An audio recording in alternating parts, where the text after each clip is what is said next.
Très heureux de vous retrouver, madame, messieurs. Bonsoir et bienvenue. Nous sommes aujourd'hui dimanche 8 janvier 2023, une nouvelle année. Cette année, pouvoir raisonner dans maboko ya population, année électorale. Mbula oyonde tokopona lisusu bakambi o bako diriger biso pona mikolo ezali koya bandeko balandi meilleur vœu mobu molamu epa na bino bisika nyonso bozali. Sengoza sou makasi mokona lelo kokuta na bino toujours na compte émission na bino spécial DFC. Comme vous le savez bien, ici la priorité est à la femme. Cet espace est consacré uniquement à la femme. Vous êtes femme, peu importe le domaine auquel vous exercez. Donc en tout cas, place aux à bino.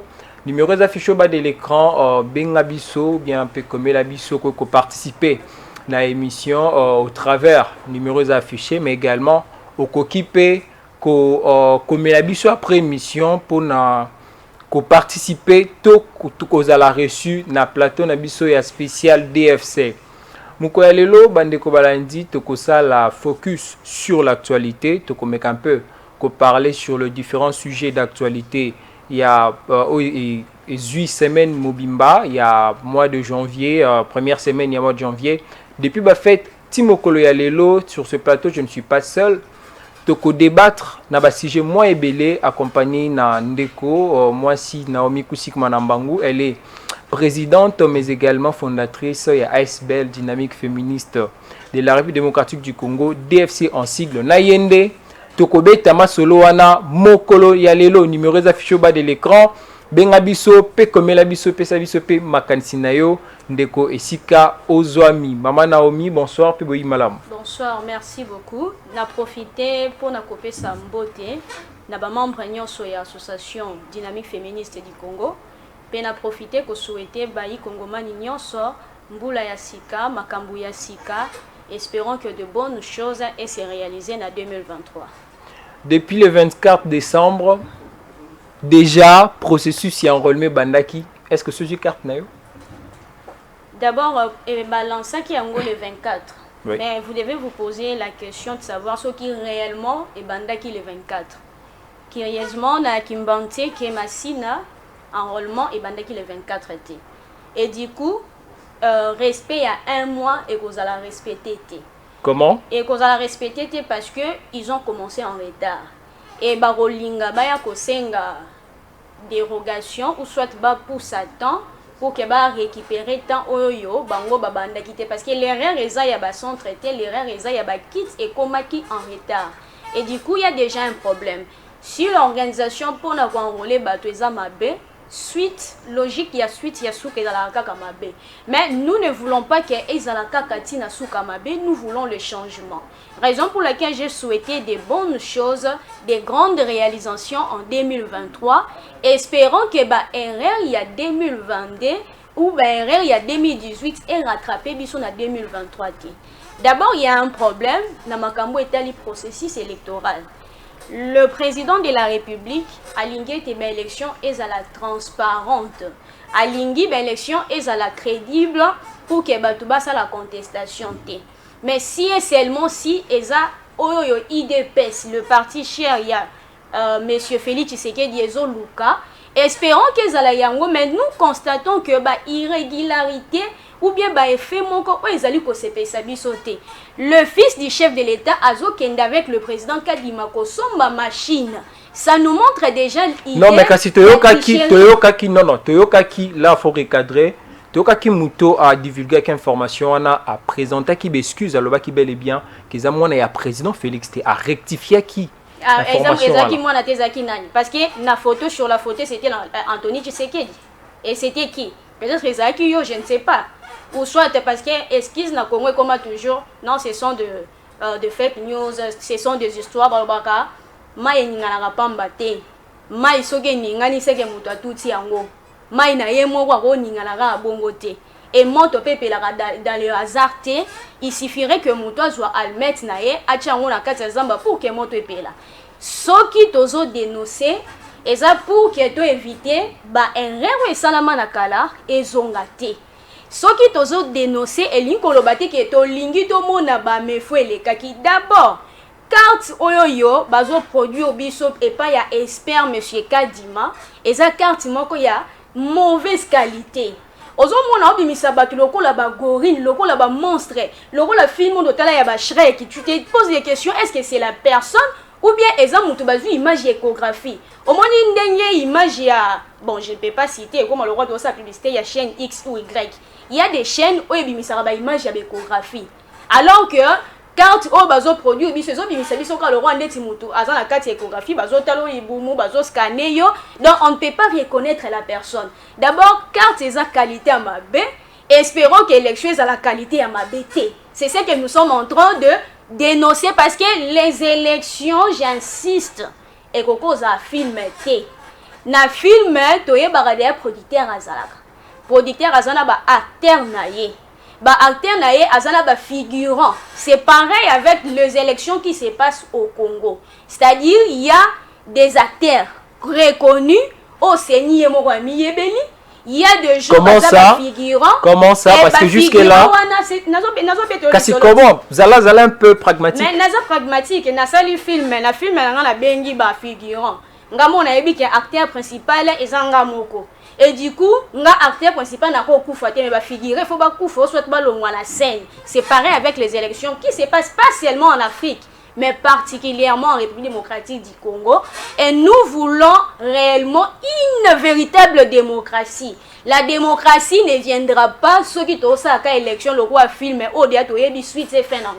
Nous voulons que le peuple a la suprématie naïe, a la souverain, il y a makambo et tali makambo ya politique. On ne doit plus dicter le peuple. On ne doit plus imposer une volonté au peuple lingité. Bato bakobimana 2023, ce sont des gens au peuple à voter. Bato bakobima ezala émetteur moko eza scène moko bien conçue et maintenant balinika bazwa basa la formalité. Nous ne voulons pas de ça. Les élections eza exercice ezo permettre à mutu a kende ko renouveler soit confiance et pas ya ba dirigeant bazalaki ou soit à sanctionner ba dirigeant bazalaki wana pona komema ba dirigeant ya sika. C'est ça les élections. Et maintenant ce qui élection eza film eza sur élection té eza organisation dans un système où eza dictatorial mais où ezo ça là c'est comment la koki ko le bandeni ezali komi bomba na koko sabatu keza démocratie. La démocratie c'est la compétitivité. La démocratie c'est la compétition. La démocratie il n'y a pas de consociatif, il n'y a que le meilleur à gagner. Et bien là ce qui le meilleur est la famille présidentielle ou bien parti présidentiel, c'est pas les élections.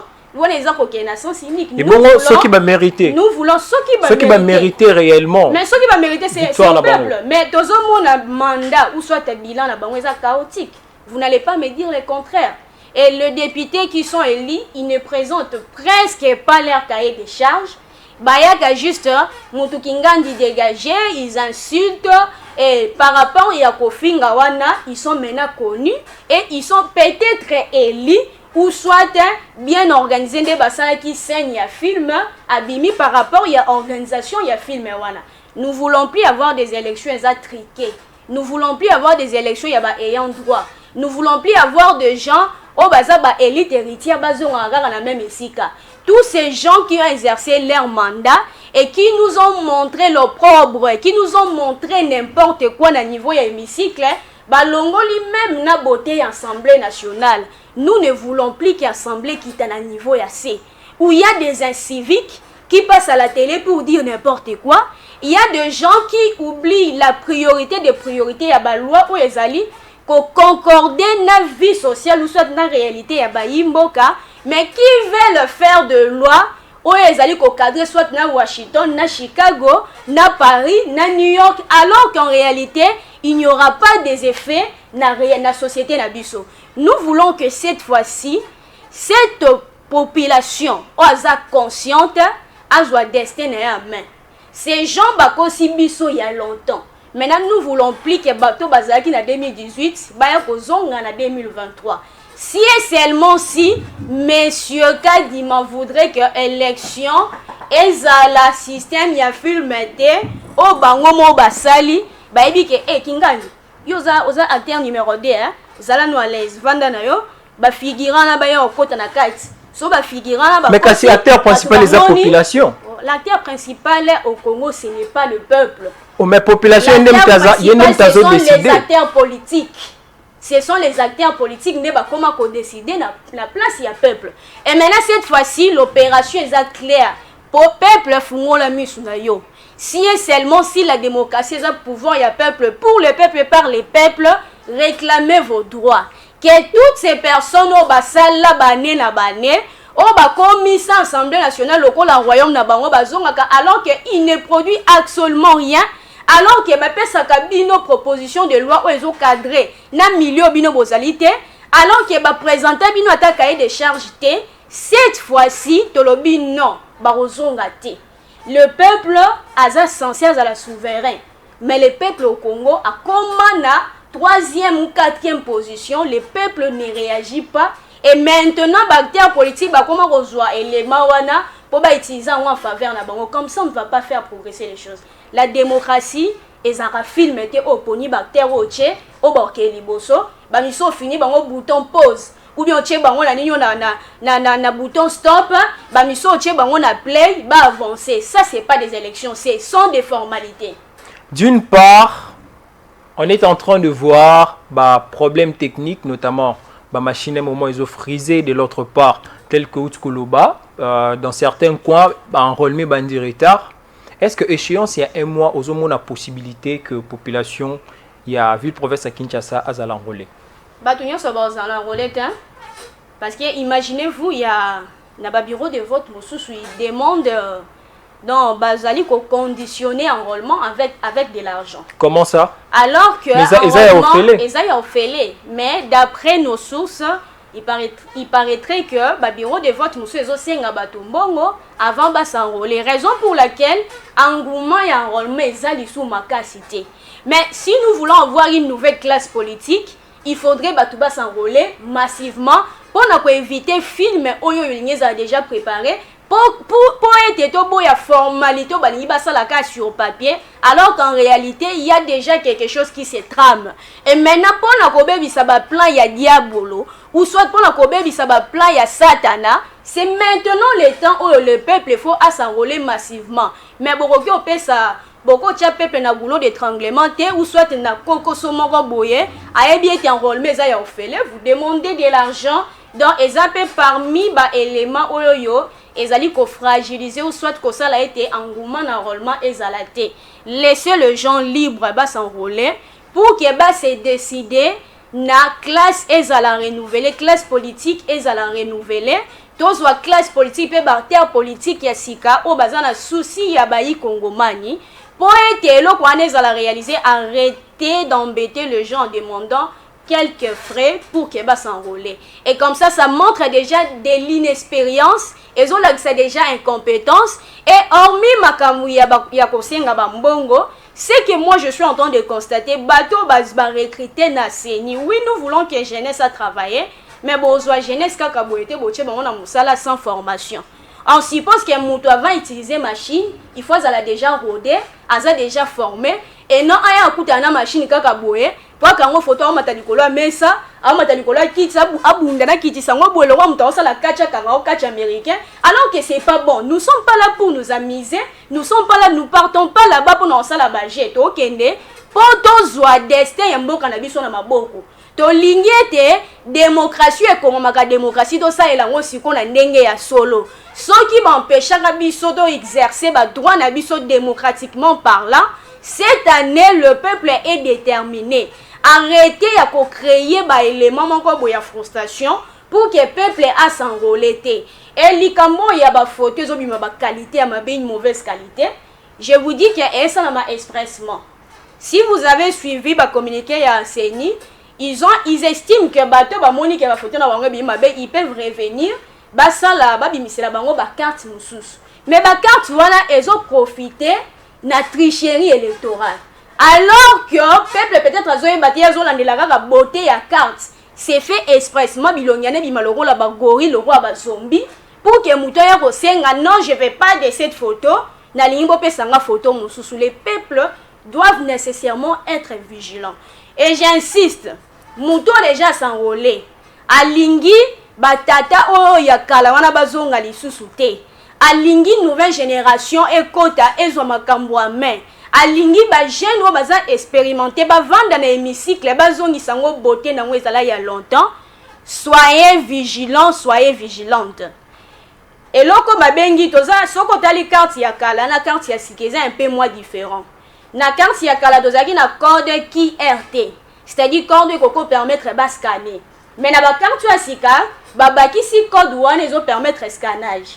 Na likolo et dans la place ba koma NN. Nazo sala constant na ba réseaux sociaux, je vois batu bazo so ba carte, bazo kanga ba carte na bango photo ba poster ngo na ba statut. Une erreur grave à ne plus commettre. Ce qui moutasala qui yango inconsciemment, papa, maman, kosala ngote. Ce qui réellement lingi makambo changer na mboka, yo pezwa vigilance na yo, zala prudent na makambo nyonso. Ce n'est pas que ça kaka innovation, mais je vous informe que en publiant ba élément wana place aliko ba komi NN. Na C place eza ya QR. Ouais ça place ya ko scanner. Nana pembeni ya photo no place babandaka na lettre A. Ko capturer yango te soko moni ko nyo poster photo na webi mino lokwa gorine, tu peux poster ça, mais o effacer place ba tie ba N wana mibale o ezana likolo na en tête. O tie o effacer pe également code ya QR parce que na moment opportun et ko permettre bato bazali na mayele ya mabe ya ko récupérer voix na yo ko utiliser ngo na lolenge yo. Ko récupérer comment? Je vous dis, la technologie a évolué, na ndenge ya bien, na ndenge ya mabe. C'est code qui est chaque personne oyo déjà récupéré carte naye azala vigilant. Mais code qui est one est uniquement c'est ninda kotanga code wana pas n'importe qui. Wana yo mutolobi yango mais moi je donne l'information na bayi kongomani yo balingi ba changer classe reine mais comme ya sika. Soki ba na besoin voix naye ezala un plus. Pour la candidat comme memelaye cahier de charge, pour la candidat président de la République comme memelaye projet de société, on y a pour convaincre ceux qui a lingi voix naé on est la reconnu, ne prenez pas vos cartes, ne capturez pas ça, bon poster on a les réseaux sociaux batu ya maé la mabe ba koki ko récupérer, toi tu vas croire que ko voter alors qu'on a déjà utilisé vote nayo na lo lenge oyo oyo linga kite. Alors protégez vos numéros oyo ba komaka N ba ennemi balé wana na likolo, effacer PQR na yo, pe oeza pembeni ya photo AO bomba yango ko lakisa ngo mutu te, tu vas l'utiliser na moment maponami et kozala fait vert. Voilà, et que ça l'a fait vers Waniza Malobanayo, d'économie Kusikumana, ce que tu betali solo ya sécurité. La République démocratique du Congo occupe la 72e position de puissance militaire mondiale et 8e place en Afrique. Quelle analyse faites-vous? Eza musika. Non mais quand même c'est à féliciter. Eza musika. Ça prouve quand même ben, fort na amélioration apportée une armée na biso. Na ro sélection de l'euro moko.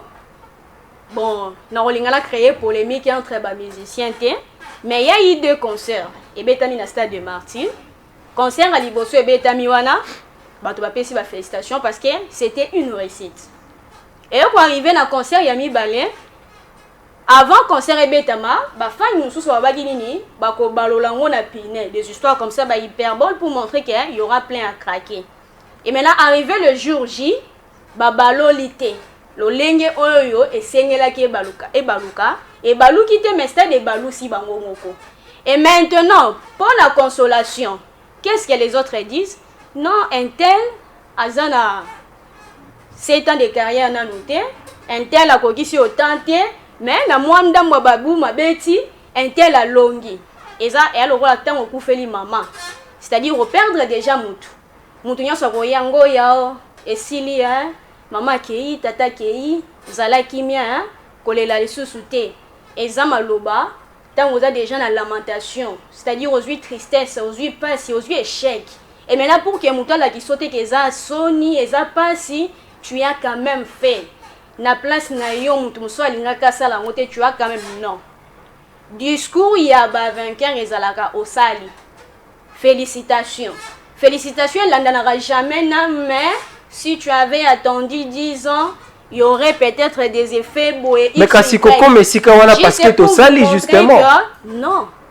Mais c'est to sali te tenga to zala wana ta. Ozana musale belé ya kosala na Congo. Mais déjà o esalami on doit admettre. Moi, je dis, hein, système, il y a notification. D'abord, parlons, il y a système, il y a notification. Non, balongoli lever système ya notification. Je vois des intellectuels passer à la télévision pour na kopesa balongonya na bango en disant que un système wana ezali ko permettre que la RDC azwa minduki ya malonga. Tolongwana aspect wana. Les États-Unis, à sa grande puissance y a monde. Nous tous, nous savons que guerre y a est, ils ont instrumentalisé, ils ont organisé, bien orchestré par les capitalistes. Et maintenant, ces mêmes capitalistes, balobi pour la bango, basé sur son besoin de soutenir au sanguinaire, bango ba pesa qui est fait verté. Et maintenant, vous vous intéressez plus na sanguinaire, mais vous laissez le source original. Il y a conflit et bandelaki. Ce sont des Américains qui sont des instrumentalistes. Ce sont des Américains qui ont organisé la guerre il y a Est, et Zalaka, et Silakate. Et maintenant, ceux qui basandi Kagame, ne pas Museveni. Ceux qui basandi Museveni, 9 pays voisins même si lever système ya notification, c'est juste pour l'accabino ironie à Bamindele. C'est juste pour l'accabino face cachée, il y a ba puissance wana. Asali eloko azili sinda kunayo abengi ba sapeur pompier baye ba bomi moto bazui ba financer mbongo batongeli ondako bongo babukaki. C'est pareil avec ce que l'UNICEF est en train de faire avec Nabadon naye azui banzete na biso aki asali yango a fabriquer yango a commission yango na produit fini aya apesi ba komi don de l'UNICEF. Alors au lieu d'écrire don de la République démocratique du Congo transformé par pays XY est revenu et baye rozong songo mais ils écrivent don de l'UNICEF. En réalité biso, il faut de rompre ma relation diplomatique. Je vous dis, ceux qui Rwanda basandiye, ba pays voisin nyonso ezana pembeni ekozala ba pays ko attaquer biso. Et sur ce, tozala ka attaquer na Rwanda te. Mais kasi déjà balongoli système ya notification, ça nous permet recevoir minduki. Tozala la mesure ya sauter des fonds. Laissez-moi finir mes idées. Ba question ezana yo ba réponse yanga. Alors ne m'interrompez pas. Nasi samakanis nanga comme ça okoki koya ko interrompre nga après. Na mukusa ni kolobani. États-Unis alongoli système ya notification o yemoko créer. Pour vous dire que élément et blocaka RDC za la développer ce sont des Américains. Et d'après beaucoup des intellectuels, ils pensent que l'effet que le système ya notification va faire que la République démocratique du Congo soit plus puissant que les pays voisins. Non, pour être plus puissant les pays voisins wana, nous devons quitter le bloc capitaliste parce que au fur et à mesure, ceux qui confient à Est-Sili, et voilà, Est-Saison, on a nungu, na mupandi kuna na OSTP, et ça déjà koinda. Mais déjà, force, il y a EAC, bautiko récupérer des localités. Mais bautiko récupérer des localités. Vous savez ce que les Kenyans font? On va qui chez eux maintenant sous contrôle. Mais papa, Kenya on a basala ni na RDC. Bangonde ko appuyer RDC, ko appuyer FARDC pour que basali banda ba rebelle. Kenya na ba Uganda wana nyoso ba ko appuyer ka biso ne loko moko te. Pe basala ke loko moko malonga te. Au contraire, à chaque fois de benga renfort na bango, ezaka place tel est tombé, place tel bakangi, place tel basali boy. Nous n'avons besoin de personne sauf de nous-mêmes. Nous n'avons besoin de aucun pays hypocrite sauf de nous-mêmes, sauf de nos richesses. Biso mokonde, toi ba mettre à scène pour nous aussi sa guerre wana. Les États-Unis ne voudront jamais que le Congo ait se développer. Franck Fanon l'avait dit que Afrique on soit en forme et revolver mais gâchette na où se trouver na mabelo ngana auto vandi. Et tant au monde la bien gâchette ya le quoi développement. Gâchette ya le quoi point de départ pour que bino so botombwama. Pour être bobi manéji plutôt beaucoup dans la carte ya kana na bino. Yangwana ya le quoi la gâchette. Et maintenant ces mêmes blancs là yebi que gâchette ya na maboko ya pays X. Vous pensez que roti kabino libre bon fina gâchette on a pas botombo l'Afrique nyonso. Lorsque l'Afrique se lève et ça déclin il y a Europe. Lorsque l'Afrique se lève et surtout le Congo, et ça déclin il y a empire il y a américain. Et ça sera possible si les chefs de l'État prennent conscience que l'Amérique ne va rien lui apporter. Joe Biden ne va rien faire pour la République démocratique du Congo, à part que ça la barise, que ça avec des notifications, lever à X ou Y. concentrons-nous sur l'essentiel. L'essentiel, ce n'est pas les élections. L'essentiel est que bande konabiso bazana est, bazana vie ya malonga, batika koki mambangu nyonso, ba mama bazala isusu violete. Et maintenant, pour que l'intégrité territoriale nabiso ezala respectée, nous devons d'abord former et réformer et comme ça de sorte que infiltration et koti tina misisa et si là. Et d'après moi, je dis que idée ya ko mema bétidian na bazwa ba o basilisi ba jeune diplômé bazwa les 15 jours de formation militaire na 15 jours ils vont apprendre quoi? Bon, ça c'est une notion de base. Notion de base nino ba malonga bazwa na 15 jours. Nous savons tous qu'il y a des étudiants qui comprennent à Nandaku, il y a des étudiants qui comprennent sur le champ, il y a des étudiants qui ont besoin de toute une année pour comprendre. Dans ces 15 jours-là, ils vont apprendre quoi? Ils vont comprendre quoi? Et je pense qu'il y a beaucoup de mécanismes que nous pouvons mettre en place pour nous remporter guerre sans utiliser les États-Unis. J'insiste, les États-Unis, ils ont l'élément moteur. Il y a fabrication, il y a guerre, il y a Est. Kagame ne sait pas les 20 beaux matins pour nous traumatiser. Ce sont des Américains. C'est un système où ils ont déjà bien organisé. Avant même que tu biso botama avant bako qu'on a biso à Kalawana, bango pe basibisa, génération na biso sibi mais pour qu'on rompre ba lien wana nyonso na ba impérialiste, il est grand temps il y a cause un esprit panafricaniste de savoir que gâchette wana monsieur le président et zela kaka yo oti kana ba sorti na balibanda mboka ebele kili to conserver à tamwandambo mbongo wana pour essayer de nous outiller, de créer même des usines, il y a la fabrication, il y a armes, on est toujours il y a kokendaka kosomba. Mandé ami balé na yebe kolonga na yo tellement kolonga mandé ami balé fait de votre mieux, il y a ko créer les biso usines fabriquer ba minduki. Angola fabrique minduki na ye pourquoi pas la République démocratique du Congo.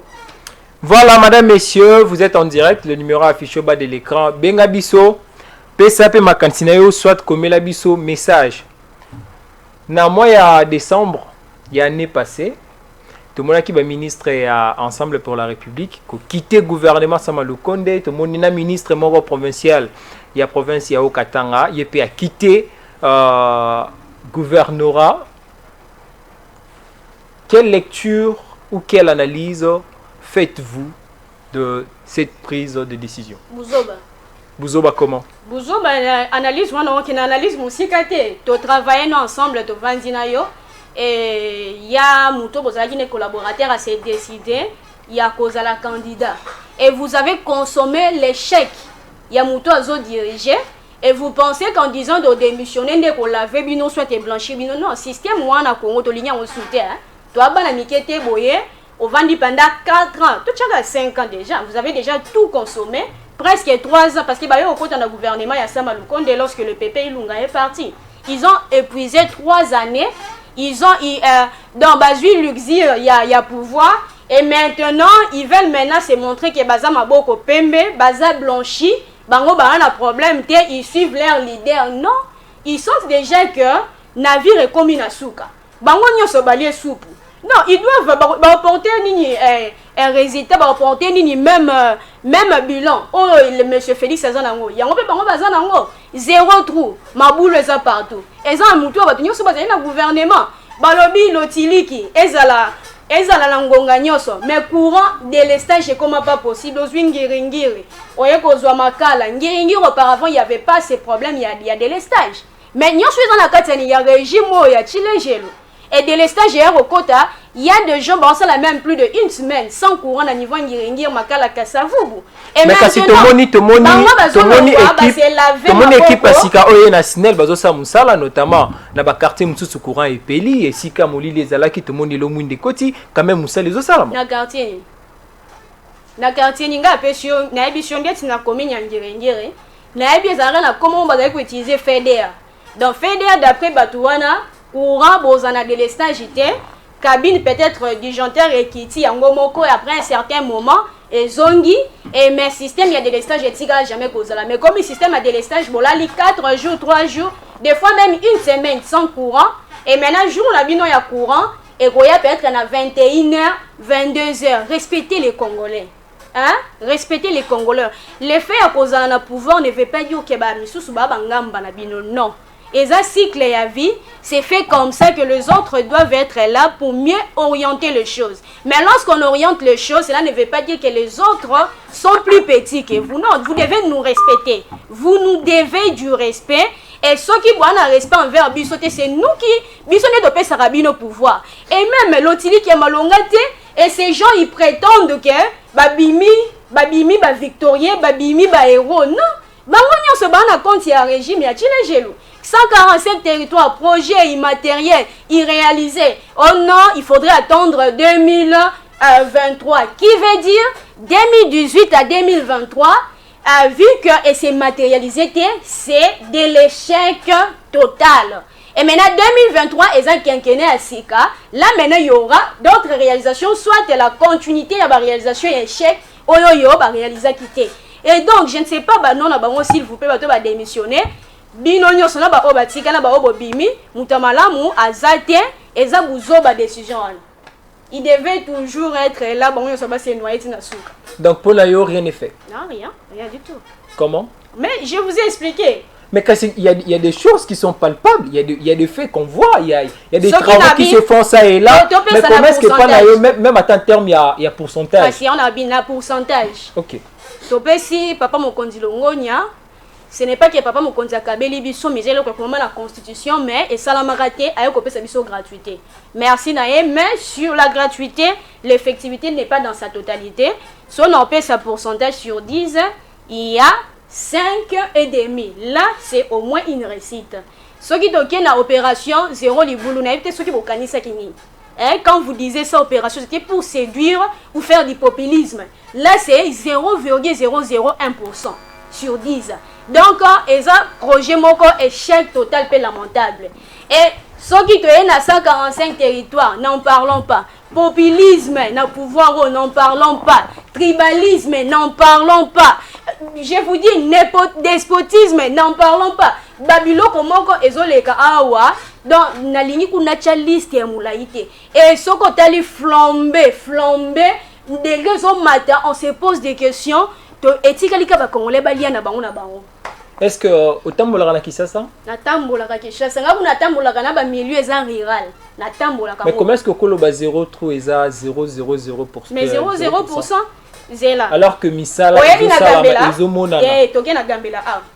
Gambela ozionga parti ya Gambelo mati tout droit que le roi commune Ngirengia. Au commune à côté Ngirengia mabulu moko comme pas possible. Oya kozwa route ba oti ko sala même pas 6 mois. Na mupanzi église ya papa Simon Kimbangu. Donc il y a des églises Simon Kimbangu bon en fait on est dans direction il y a Makanza ou soit Bakanza plutôt vers Ngirengia. Si vous prenez route voilà et tout ça il y a pas longtemps. Moi je vais faire un exemple à côté moro. Mais à Nacilicité. Vous avez focus na Nacilicité, on est dans secteur na ngatin et ça va mûrir na tamboula. Moi les gens m'appellent, ils me disent ton maman t'a place tel boy et je descends, je viens, je confirme. Et aujourd'hui na mupanzi à Oligny to changer ba secteur. Token a Kimbantie que token a cabine mbang. Et lorsque vous prenez l'exemple, il y a cabine mbango, route wana et beba il y a longtemps, bah yaka basala deux tours, bah waki mabanga na ba jeune ba juge on que pourquoi evandi il y a longtemps et tikala ka place wana. Bah yo boka sur deuxième tour mabanga plus d'une année passée, il n'y a pas de retour, mabanga ne tikalika à bongo. Et tracasserie dans régime comme pas possible. Il y a des histoires où nous pouvons commencer à dire et qu'on s'habille qu'on attend la minute c'est mission pour dire que nous voulons le changement en 2023 et le changement c'est les peuples qui doivent l'imposer. Voilà, molo nous chutons vers la fin de cette émission. Le ministre Koto Betali Solo il y a opération coup de poing. Opération Kobanda depuis clôture aéroport international d'Njili. Tina première illuminité Oyo Ekolongola. Ba marché pirate nyo c'est ça le long ya boulevard et quoi interdire vendeur na ba vendeuse nyo so ba tekara ba maï en plastique notamment ba eau pure et quoi ko assainir tronçon wana ya na route nationale numéro 1. Oui ba Congo na zakaso na oyo ka ba politicien nazo ka ba acteur politique. Mais déjà, écoute en vigueur lobby. Hein? Déjà, comme on a lobby, écoute en vigueur. On a lobby. Et on a un acteur politique. Pourquoi? Comment ça? Nous sommes plus dans les rhétoriques. Nous aimons utiliser des mots pour bluffer bateau.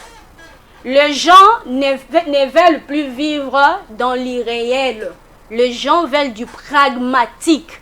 Les gens balingi ou eza pragmatique balingi réalité monana na misu na bango. Voilà, d'abord to ya mandeko o ya bengi biso. Allô, bonsoir. Allô, bonsoir. Oui, bonsoir ndeko, kombo na nipo bengi biso wapi? Oui, kombo na ngai refin na bengi na commune ya Ngaliema, j'étais na zone. Oui, ndeko. En tout cas, na c'est na plateau ya bino makasi. Merci. Comment on a dit le bino et ça va dans le makasi. Donc juste pour féliciter seulement parce que na penaza et le ko bino mo de planta. Donc félicitations makasi, la makasi tout maman. Maman tout cas faut changer na émission carrière à journalisme bâti au konuna. Bansi ya Congo, Zambia ya Congo, akozala na ye, akozala grand, akozala sito pour mtumu. Donc on a que gérer biso parce que Congolais donc jusqu'à présent, tozolala. Donc le bébé dans la montée sala ka mu Congo mais félicitations makasi beaucoup baba ko la mfaniso. Merci beaucoup. Nandi mateke dino mo ya lu ko. Nandi mateke e sa ha pedi fu fana ni na la tele ko na ko ka ti. Ino ko muto ko ni place ke mo ko tisa. Merci beaucoup. Merci ndeko matondo mingi meilleur vœu et panayo p 2023 ezala vula ya malamu pona yo. Alors kasi yo lobi photos la faut l'état congolais à la pragmatique. Déjà ba marché pirate wana. Ba maman na basé exposé na ba danger belé. Lelo soki gouverneur ya ville Gentini Ngobila Mbaka a eu décision ya kolongola bango lelo ya boulevard pona ko batela nanu ba bomo ina bango. Est-ce que waneza koza la pragmatique? Vous savez, la politique, au politique, eza kosala makambu pona mieux être. Ya ba imboka. Eza kosala makambu pona groupe ya ba conseiller te au ba outi France, États-Unis, Bangladesh, ba ye fraîchement na donc vision les amabe pona yo. S'il vous plaît, je suis en train de vous répondre. Donc au ba outi fraîchement ba ye sécuriser le peuple, c'est pas un problème. C'est une bonne chose, il y a qu'à sécuriser le peuple. D'abord, allô, bonsoir. Bonsoir, Ndeko.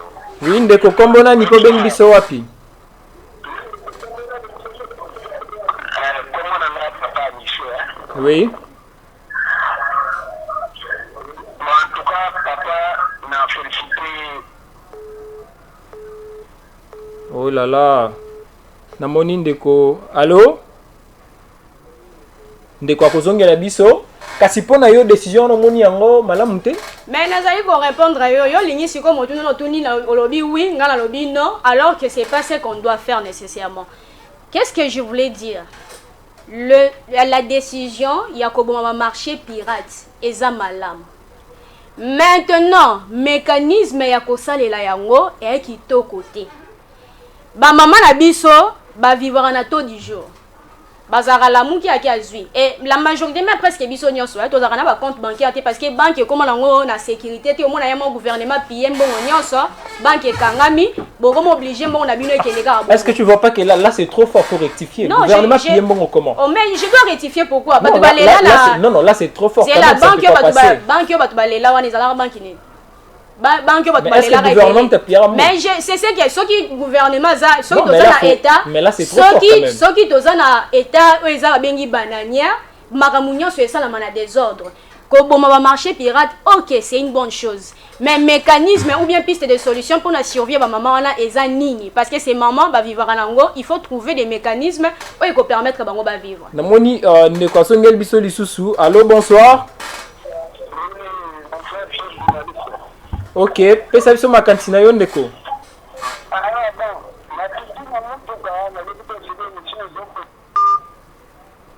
Aïe aïe aïe. Namoni ndeko akatani tango mso kozongela biso na suka ya émission mais kasi déjà ba mama wana ba exhorter bango bambala na mbala côté kalelon ya boulevard Zamabe. Tout le monde qui même ba maman au bazaki côté kana marché à Matadi Kiba la commerce que drame wani salamaki.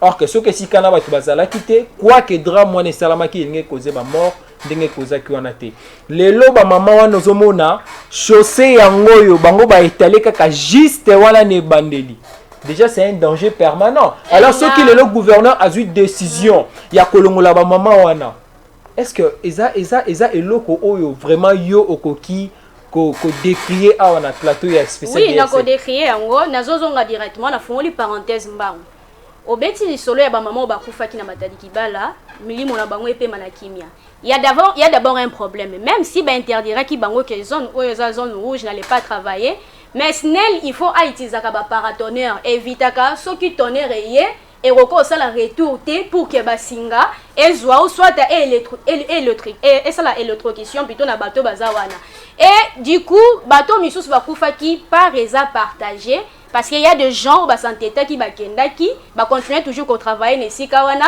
il y a aussi la snelle azarana va paratonner à té il y a pas à cause ya liwa ya batuwana et du coup fallait que la snelle aluka komeka ko standardiser ba fil na électrique mais à désordre sanitaire quel le roi mutalinga sanza et je reviens directement dans ce que vous avez posé comme question.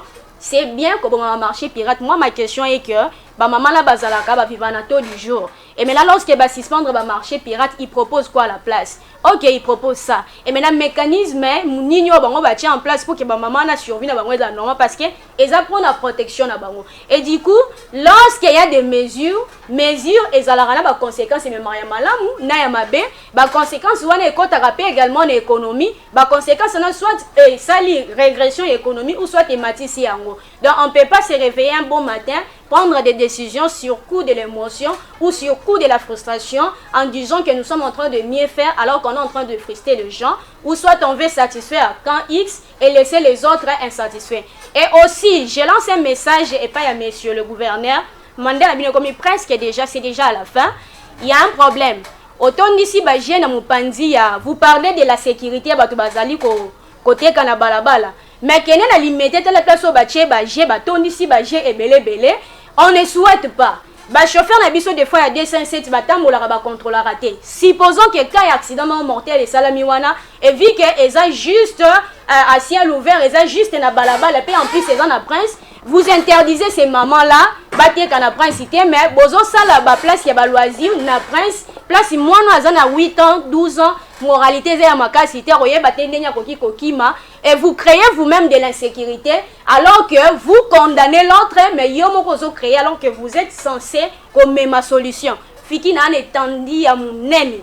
Boton dit ça n'est pas maman biso betela biso sango qu'il y avait des jeux. Ceci doit être réhabilité, il y a des travaux qui doivent être faits de ce côté-là. Fiki na azan espace à munene, fiki na zui espace musu batekeli ba indo pakistanais, ba commencer la makamuna na bango alors que ba jeu parce que ba jeu ils ont limité mbongo elimi ebele. Ba ko utiliser mbongo wana baton dit sango directement au niveau ya fiki pour que batu ba kende ko se ressourcer ko se divertir famille bana bazala kuna me ba exposer bana na balabala balobi marché pirate bato okufa bongo bana bato okufa te.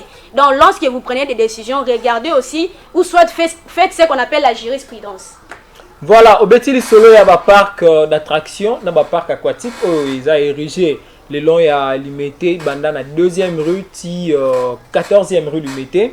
Il y a un parc d'attraction, un parc aquatique, mais d'ailleurs tout le monde qui même tangu basaki en pleine construction, tout le monde qui kamoko il y a débordement, il y a mutuka oe buka qui clôture, mais bah opter quand même bâtir bah béton donc au cas où on ne souhaite pas, mais en cas d'accident quand même bana o ba rozala na parc d'attraction bah au moins en sécurité. Chef azela raté accident comme au mekasiba bataki déjà la mesure va renforcer encore ça ne sécurise pas peut-être au moni moi j'ai été na côté en Matadi Mayowana je ne sais pas ceux qui doivent aller la course vers Matadi Kibala au Congo central au monde a vitesse ça va mis tout cas vraiment que yaka ceux qui accident et salami na mpandi wana soko biki za grâce à Nzambe. Donc c'est-à-dire il ne faudrait pas attendre que kamoko ya makase buka beton ozo olobela wana pour que bana ba ku febele dire que non on devait préconiser ça, on devait faire ceci. Fiki les espaces à munene. Wana ezaka mania ya ko dilapider pièce ya l'état ko bimisa mbongo ebele ko tondi sabaje alors qu'on peut bien embellir notre fiki au lieu à couper ça espace na ba indo-pakistanais. Je vois que le gouverneur est plus intéressé na ba bedachou, ba pakistanais, ba indien, ndenge ba fungola ba supermarché na bango kotia bango appui le protéger et il y a même nos Congolais baza mal payés, baza mal rémunérés, ceux qui ba ke ko senga ou soit ko kofunda batu wana, il y a toujours des couvertures. Olé a kozalaka toujours pona ko bombaka batu wana o baza ba paya, ils ne sont pas nos ennemis, baza batu to ko maltraiter té. Olé a koluka ko la protection na bango lorsque vous créez aussi des lois, voyez ba point o kozaya mala, ba point positif na ba point négatif. Pour que et permettre ba imbo ka bazala l'aise et non bo pesa ka ba avantage plus na ba to ba uti libanda. Il y a des histoires où vous proposez, moi j'ai dit, et ça une sorte de l'équilibration, vous voulez juste embobiner le peuple, alors qu'en réalité vous savez que ça les maté. Marché à Zandou depuis et Kangamala. Et là on y a ma longue bibikuna. Marché à Zandou nous a promis, bah sali ma maquette. Nous voulons pas que les Congolais comme aux États-Unis ou soit Allemagne d'Afrique ou Allemagne ceux qui m'ont le Congo c'est le Congo, l'Allemagne c'est l'Allemagne. Le Congo kola ta robe na ngona lo lenge pe na lo lenge au urbanisme et mabele na biso esengeli. Donc vous êtes pessimiste au développement à cette hauteur? Je suis optimiste mais tout en me focalisant na l'aspect en réalité. Et tout en me focalisant na mabele na biso lo lenge ezali. Il y a des terrains où marécagés, il y a des terrains où beta gratte-ciel té, il y a des terrains où ça la maison à hauteur té, il y a des villes, ba ville nyo c'est la ville à hauteur té. Il y a des villes à hauteur, il y a des villes à assez, il y a des villes à assez mais eza bien construit pe la tirobe ya malonga ou épais si image ya bien. On doit pas toujours faire à l'image pour que eza la semblable. Chine so que la Chine au monde que je me retrouve à Chine. Sauf que États-Unis, je me retrouve à les États-Unis. Quand tu es à Paris, au monde que je suis à Paris. Et quand tu es au Congo, tu cherches à être à Paris alors que c'est le Congo. Cherchons que les gens soient les bandes qui se disent le Congo, c'est réellement le Congo. Et non nous comparer avec X ou Y, ça ne fait que matisse aliénation de jour en jour. Voilà, mesdames, messieurs, petit à petit, nous tendons vers la fin. Déjà, application et programme et bandit lobby. Programme et gouverneur et bandi lobby. Na moi 1 minute 30 secondes. Quelles sont les pistes de solutions et qu'est-ce qu'on doit faire pour garantir les survie de ces mamans qui, bien que bazo TK na informel, comment est-ce qu'on peut faire pour que balongwa na informel pour que bakota na formel ba continuer vie na bango couramment? D'abord, monsieur le gouverneur, na monique, monsieur le gouverneur à Lamouki. À la mouki nous pensons à la mouki mwandambu atali avait nanda mandego mina suka oh mais azala toujours la action déjà la action ni l'action ya obete la batu biloko na limete on otondi si ba papillon wana bana bava na libanda ba buki ba maison ba construction na OK je vois vous êtes ce genre de personnes au botin daka tala ba policier ton ba ko benga na batu ya ba marché pirate wana azui male wana ye. C'est comme ça que vous envoyez agent à l'État pour que le désordre au lieu de créer ordre. Agent de l'ordre et j'ai dit que na lobby que gouverneur à la mouki moi mouké parce que après misina nous perroquet wana ya grand-père na exodi azimbo on a biso non je ne retire rien du tout je ne retire rien parce que c'est notre argent auto-contribuable pour vivre un film où on nous fait venir un Ivoirien, un Guinéen, parce que c'est que grand-père avait dit, moi j'avais retenu que ça, parce que je ne comprenais rien. Voilà, on est en train de chuter déjà. Donc pour dire qu'il y a, monsieur le gouverneur, il y a beaucoup de problèmes dans la ville, province de Kinshasa. Comme on marché pirate, ok, c'est une bonne chose, mais proposer et l'eau comme longa, c'est-à-dire créer un marché oyoyo et cause de manière formelle et cause un standing international pour permettre à maman bateka na sécurité. Et maintenant, en attendant que vous n'avez pas encore créé un marché wana, bon brutaliser maman c'est-à-dire agent de l'ordre bazakana sur le terrain. Bazana civisme, baza pena bonne mœurs. Maman mukolo yo brutalisé aux yeux no kangi kende nango okomi ko sale ba chantage. Ce n'est pas comme ça nous voulons voir les choses. La ville de Kinshasa, diriger la ville de Kinshasa, c'est comme si vous dirigez presque la République démocratique du Congo parce que c'est une ville complexe ou qui regorge beaucoup des institutions. Il y a des problèmes, il y a inondation et maintenant vous devez, j'avais dit dans mes missions, vous devez repenser la ville de Kinshasa.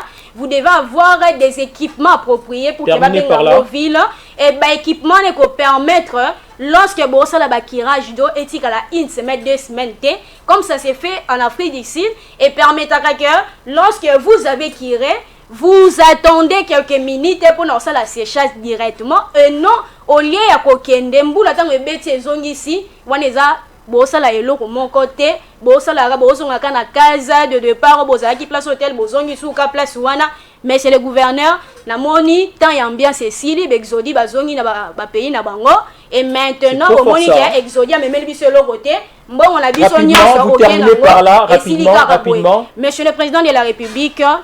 Non, rapidement, ngonga isili, pesa contact na yo pour na bandeko balingi ba contacter yo, ngonga isili en tout cas, pesa juste ton numéro. OK, je profite pour donner le numéro de téléphone.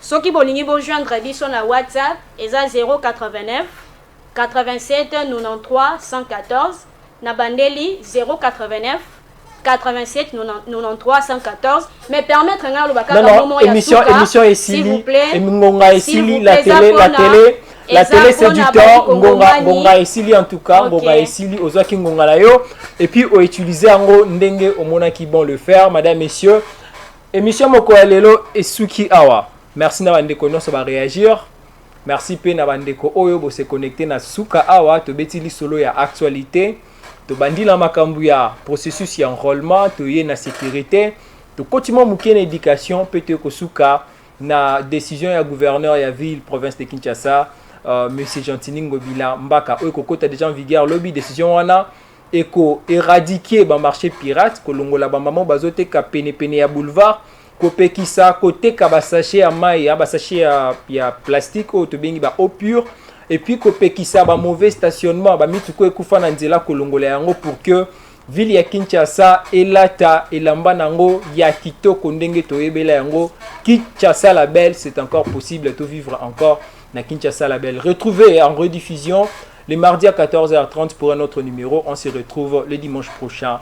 Portez-vous bien, meilleurs vœux et au revoir.